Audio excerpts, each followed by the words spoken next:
Viral di media sosial, rekaman CCTV yang memperlihatkan aksi jambret. Rekaman CCTV aksi jambret tersebut salah satunya diunggah oleh akun Instagram @mesozone pada Kamis 22 September 2022. Menurut keterangan unggahan, kalung emas milik seorang ibu-ibu raib dijambret di daerah Duku Kerasak, Desa Siwalan, Pekalongan, Rabu 21 September 2022 pukul 4.17 waktu Indonesia Barat. Pelakunya yang melakukan penjambretan tersebut diketahui dilakukan oleh dua orang pria. Korbannya mengetahui kalungnya dijambret langsung berteriak histeris hingga warga lainnya berdatangan, namun kedua pelaku langsung tancap gas hingga akhirnya terjatuh. Akibat terjatuh tersebut, HP milik salah satu pelaku terlempar. Warga yang melihat HP pelaku terlempar pun segera mengambilnya, namun pelaku berhasil kabur.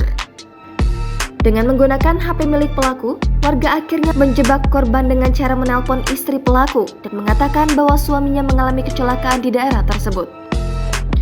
Akhirnya, istri pelaku datang ke lokasi dan warga pun menjelaskan kejadian yang sebenarnya. Namun, si pelaku jambret sampai sekarang belum pulang ke rumah dan kalung hasil jambretan masih ada di pelaku. Warga pun memberikan peringatan, apabila tidak dikembalikan atau ganti rugi maka akan dilaporkan ke polisi.